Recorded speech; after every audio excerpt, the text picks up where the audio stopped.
సంగమా, కయ్యూను కన్నా ఎవరి పేరు మొదటి ప్రస్తావించబడింది? హేబేలు యొక్క పేరు ముందు ప్రస్తావించబడింది. మనము తెచ్చిన అర్పణ ద్వారా వ్యక్తులను అంగీకరిస్తాం, కానీ ప్రభువు వ్యక్తి యొక్క జీవితమును అంగీకరించినప్పుడే ఆ వ్యక్తి యొక్క అర్పణను కూడా ఆయన అంగీకరిస్తారు. మనము అర్పణలను అంగీకరిస్తాం, కానీ దేవుడు ఏం చేస్తాడంటే తెచ్చిన వ్యక్తి యొక్క జీవితాన్ని కూడా ఆయనకు అంగీకారం అవ్వాలి అని ప్రభు పేరట మీకు మనవి చేస్తూ ఉన్నాను. దేవుని బిడ్డలారా, కయ్యూని యొక్క జీవితం దేవునికి అంగీకారం కాదు. అర్పణలు రెండు ఒకే రకమైనవి పట్టుకొచ్చారు. అన్నదమ్ములు ఇద్దరు కూడా ఒకే రకమైన అర్పణలు వారి మందిరానికి తెచ్చారు. ఒకరి అర్పణను దేవుడు స్వీకరించాడు, మరొకరి అర్పణ దేవునికి అంగీకారం కాలేదు. ఎందుకంటే హేబేలు యొక్క జీవితాన్ని దేవుడు చూస్తూ ఉన్నాడు, కయ్యూని యొక్క జీవితాన్ని కూడా దేవుడు చూస్తూ ఉన్నాడు. చూసి కయ్యూనుని దేవుడు హెచ్చరించాడు. కయ్యూనుని దేవుడు హెచ్చరించాడు, తన జీవితాన్ని సరి చేసుకుంటాడేమో అని చెప్పి దేవుడు హెచ్చరించాడు. అయినా సరే కయ్యూను కక్ష పెంచుకున్నాడే తప్ప తన జీవితాన్ని సరి చేసుకోలేదు. దేవుని బిడ్డలారా, దేవుడు మనల్ని ఎందుకు హెచ్చరిస్తాడు అంటే మన జీవితాలను సరి చేసుకుంటానికి. దేవుని సన్నిధిలో వాక్యం ద్వారా మన జీవితాలను సరి చేసుకున్నాలంటే, అయితే మనము జీవితాలని సరి చేసుకుంటూ మానివేసి దేవుని మీద కోపగించటం, దేవుని సన్నిధి మీద కోపగించటం, వాక్యం చెప్పినటువంటి సేవకునిపై కోపగించటం, ఇలా చేయటం వల్ల ఎవరికి నష్టం కలిగిందంటే హేబేలుకు కాదు, కయ్యూనికి అని ప్రభు పేరట మీకు మనవి చేస్తూ ఉన్నాను. కయ్యూను కోపగించుకున్నాడు. దేవుడు అక్కడికి అన్నాడు, కయ్యూను ఎలా నువ్వు కోపగించుకుంటున్నావు? ఎందుకు నీ ముఖాన్ని చిన్నబుచ్చుకుంటున్నావు? నీవు సత్క్రియలు చేస్తే తలకెత్తుకొననా? నీ వాకిట పాపం కొంచెం ఉంది, అది నిన్ను ఏలాలి అని ప్రయత్నం చేస్తూ ఉంది. జాగ్రత్త సుమాని. దేవుడు హెచ్చరించినా సరే, తనలో ఉన్న తప్పును దేవుడు చూపించినా సరే కయ్యూను దాన్ని సరి చేసుకోలేకపోయాడు. దేవుని బిడ్డలారా గమనించాలి, ఈ రోజులలో అనేకులు ఇదే వరవడిలో ఉన్నారు. మన తప్పిదములను, మన అపరాధములను వాక్యము ఎత్తి మనకు చూపిస్తున్నా సరే వాటిని మనం సరి చేసుకోలేనటువంటి పరిస్థితుల్లో ఉండిపోతూ ఉన్నాం మనం. ఎందుకంటే మన వల్ల కావటం లేదు, దానికి లోబడిపోయాం. మనం ఏమైపోయామండి? దానికి లోబడిపోయాం. ఇప్పుడు చూడండి, మందు తాగే వ్యక్తి తాగవద్దు అని చెప్పినా సరే దానికి లోబడిపోయి సాయంకాలం దాకా అనుకుంటాడు, ఎలాగైనా సరే ఈరోజు తాగకూడదు అని. సాయంకాలం మాట తిరిగి మళ్ళా ప్రయాణం అవుతూ ఉంటాడు ఆ మందు తెలుసుకోవడం కోసం. లోబడిపోతూ ఉన్నాడు. దేవుని పిల్లలారా, దేవుని హెచ్చరిక వినటం లేదు, దేవుని హెచ్చరికకు లోబడటం లేదు. సంగమా గమనించాలి. అయితే ఇక్కడ అందరూ ఈ విశ్వాసం గురించి మనం చెప్పుకుంటూ ఉన్నాం కదా ప్రియులారా. ఎందుకనగా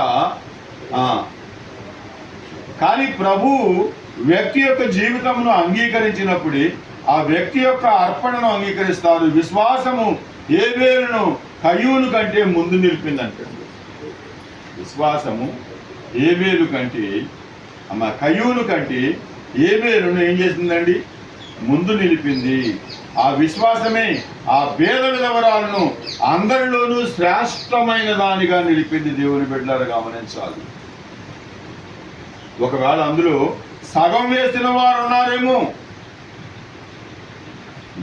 ఎక్కువ వేసిన వారు ఉన్నారేమో తెలియదు, కానీ ఆమె వద్దనున్నది ఆ 2 కాసులు ఆమె ఏం చేసిందంటే సంపూర్ణముగా వేసింది అని ప్రభు పేరట మనస్ఫూర్తిగా కానుక వేసింది, హృదయపూర్వకముగా కానుక వేసింది ఆమె. అయ్యో, ఈ 2 కాసులు దేవునికి వేసేస్తే నా జీవితం ఏంటి అనేటటువంటి ఆలోచన పడలేదు ఆమె. దేవుని పిల్లలారా, అననీయ సత్యరాలు గురించి వ్రాయబడి ఉంది కదా. వారిద్దరు ఏకాత్మ ఏక మనస్సు కలిగి వారు పొలాన్ని అమ్మారు. అది దేవునికి ఇవ్వాలనుకున్నారు. అమ్మినప్పుడు మంచి మనసు కలిగి ఉన్నారు, దేవునికి ఇవ్వాలనుకున్నప్పుడు మంచి మనసు కలిగి ఉన్నారు. తీరా దేవునికి ఇవ్వాల్సిన పరిస్థితి ఏర్పడినప్పుడు అందులో కొంత తీసి దాచుకుని పాపం మిగిలిన కొంతే మట్టుకొచ్చి ఇచ్చాడు. ఎంతకే అమ్మారంటే ఎంతకే అమ్మామండి అన్నాడు. అతని మనసు మారిపోయింది. దేవుని బిడ్డలారా గమనించారు. వాక్యాన్ని వినిచిన సోదరుడా సోదరి, రెండవదిగా ప్రేమ. రెండవదిగా ఏంటండి?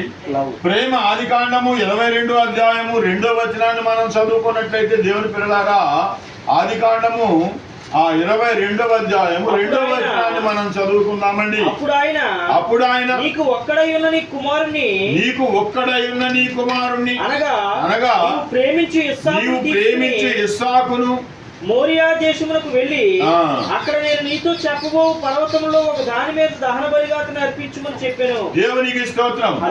ఇక్కడ అంటున్నాడు, నీకు ఒక్కడై ఉన్న నీ కుమారుని అనగా నీవు ప్రేమించు ఇస్సాకుని నాకు బలిగా అర్పించమంటూ ఉన్నాడు దేవుడు. దేవుని పిల్లలారా గమనించాలి, అబ్రహామునకు వృద్ధాప్యములో వాగ్దానము వలన పుట్టిన వాడు ఇస్సాకు.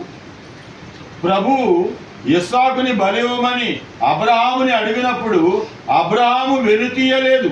దేవుని బిడ్డలారా గమనించాలి, అబ్రహాము వెనక్కి తగ్గలేదు. నేను ఇవ్వను అని అనలేదు. ఇచ్చినట్టు ఇచ్చి బలి అడుగుతున్నాడు ఏంటి అని చెప్పి అనుకోలేదు.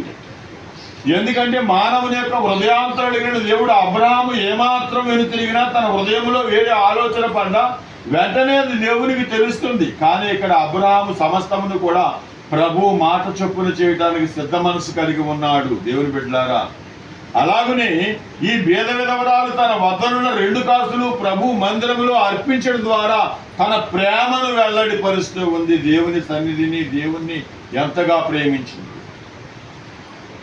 అబ్రహాము ఎలాగైతే దేవుణ్ణి ప్రేమించి తన కొడుకుని బలి ఇవ్వటానికి తీసుకుని బయలుదేరాడో అలాగనే ఈ భేద విధవరాలు తన దగ్గర ఉన్న 2 రూపాయలు కూడా దేవునికి ఇవ్వటానికి ఆమె వెనుతిరగలేదు. ఎందుకనగా ప్రభువుని ప్రేమించింది ఆమె. దేవుని బిడ్డలారా, అబ్రహాము భేద విధవరాల మధ్య ఉన్న పోలిక మనకి కనిపిస్తూ ఉంది.